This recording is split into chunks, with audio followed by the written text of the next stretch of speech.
there, and of course we'll be covering that RAC rally on Grandstand. Now, you know Manchester United are chasing that Spurs record this afternoon. Well, there's been a score at Kenilworth Road.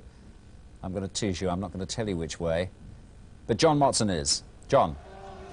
Yes, after 61 minutes, Des, Manchester United have scored the goal that could see Tottenham's record equalled. As I'm speaking, they've almost got another one. Stapleton was just wide there, but earlier the goal that mattered came from Mark Hughes. Stapleton made it with a glorious pass. Hughes struck his shot from just outside the area, and it looped, a deflection off Steve Foster, I think, over goalkeeper Les Sealey, who had no chance, into the roof of the Luton net, and Manchester United are in the lead. I must say, after a fairly even first half, when, if anything, Luton made more of the play, Manchester United came out for the second half, fully adapted now to this artificial surface, and even as I speak, they're on the attack again, and they're storming forward now, looking for win number 11, which would equal Tottenham Hotspur's proud record, which has stood for 25 years. Luton 0, Manchester United 1.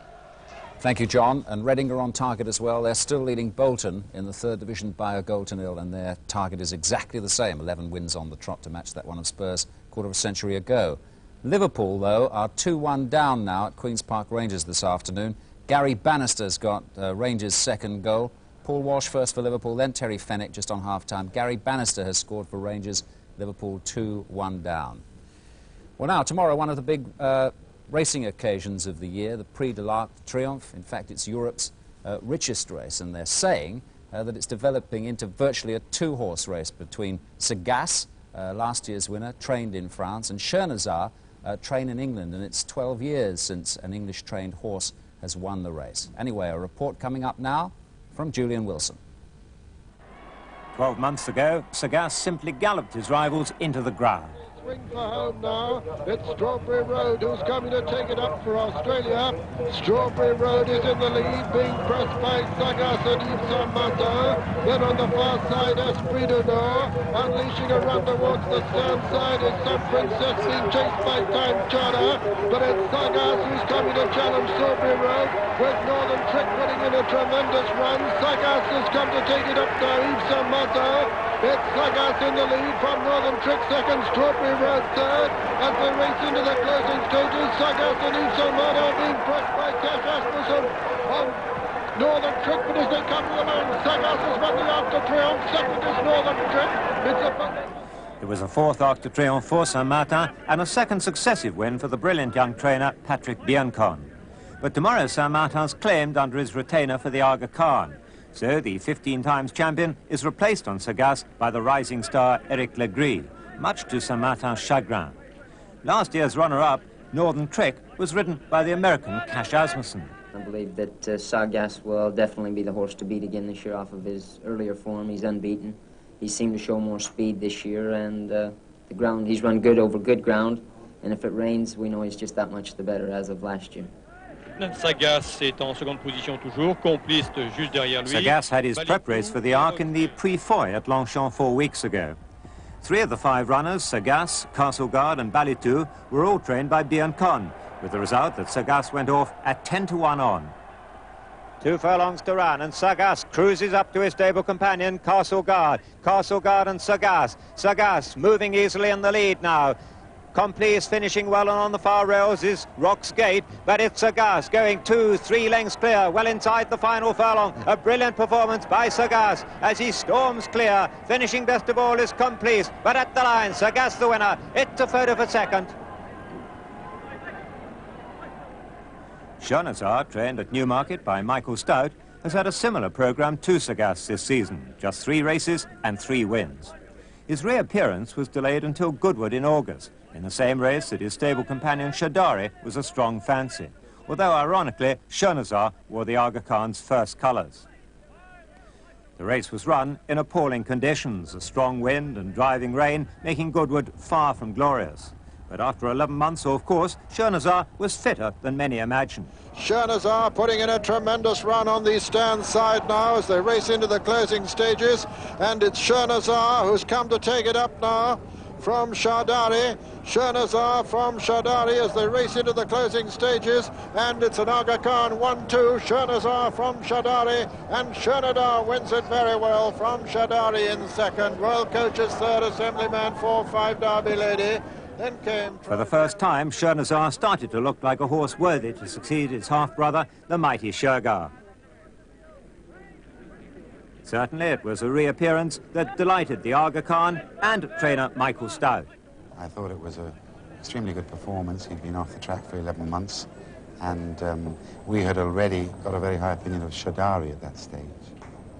In what way, if any, would you compare him with Shergar? Well, there are some slight similarities. Very relaxed, sensible horse.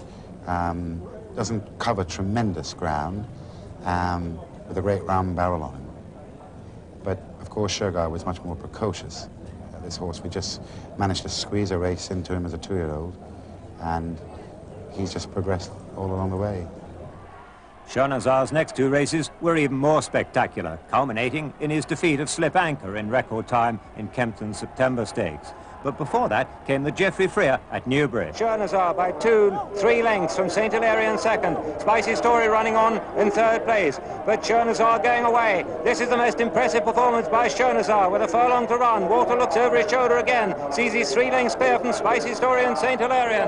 But well inside the final furlong, it's Shernazar living up to the family name. Shernazar, the half-brother of Shergar, storming away and lifting Michael Stout past the $500,000 mark for the season. At the line, Shernazar is the winner. Spicy Story second. Well, he's a lovely horse to ride. He's got a lot in common with Shergar. Very relaxed and willing to do anything that you ask. How would you evaluate his race at Newbury? Well, I think they weren't really good enough for him, and the problem was getting a lead and a nice gallop, and I was going much too well the whole way round and finding myself about 3 down in one of them horrible but nice positions of going too good and not wanting to get to the front too soon, because he gets a bit lazy. And, you know, as he took it up 2 down in front, he wasn't doing anything, and a lot of people felt that he didn't find what he should have found, but that's just him. Were you surprised by the manner in which he beat the Derby winner at Kempton? Well, we were very hopeful a few days before the Kempton race because he had done his best ever homework. And obviously I wasn't confident of beating Slip Anchor, but I felt that that day he would have to be at his most vulnerable. On the day of the race, I got a little bit pessimistic because the ground was fast drying out, and he's better suited to good or soft ground.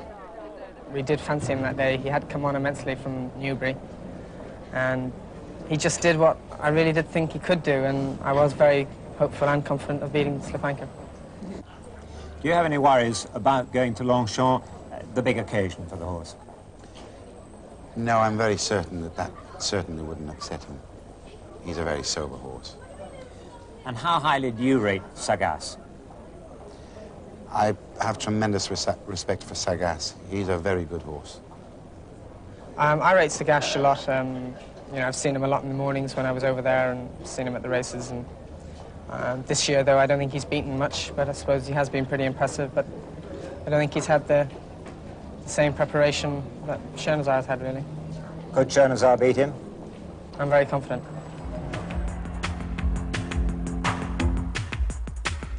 So Shernazar stands poised to win the one big race that eluded his famous half-brother. And win he could. But for all that, there'll only ever be one Shergar.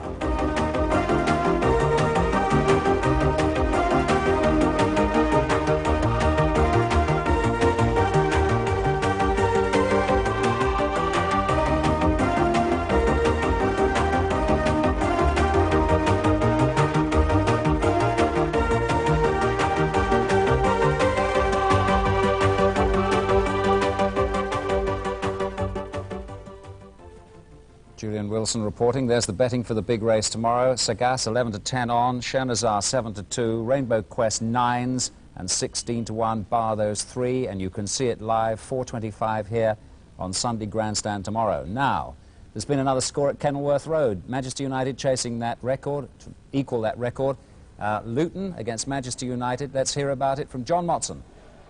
And Spurs' First Division record may still be standing tonight after all, because Luton have got their teeth truly into this match now, and after 68 minutes they equalised. A fine goal by Brian Steen, well known here for his ability to strike from the most unlikely situations, and from well out on the left he hit a crisp, clinical shot across Gary Bailey into the far corner of the net to level the goal that Mark Hughes had scored just 7 minutes earlier. The crowd of 17,000 really enjoying a thrilling game now. It's Luton 1, Manchester United 1. But of course Reading are still leading Bolton by 1-0 in the third division, trying for that record as well. To equal it, we should keep saying. Right, more football in a moment, but first a little boxing action. Now you know that Frank Bruno had that splendid win at the Royal Albert Hall on Tuesday night. Well, his stablemate, Lloyd Hannigan, was in action too. Now, he's ranked even higher than Bruno in his respective weight. He's number 4 welterweight in the WBC rankings. And on Tuesday night, he was up against an American, Ralph Twining. And at ringside was Harry Carpenter.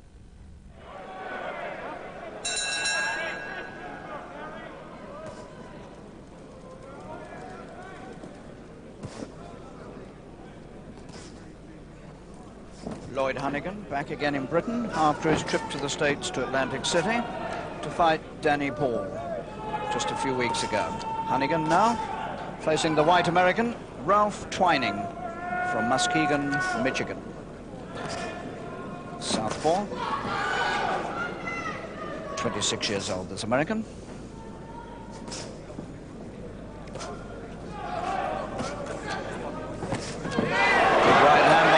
Looks sharp tonight. A little bit of a comic, this American. He's been playing up to the crowd. He had some trouble getting his robe off, and he made full use of that to ham it up a bit.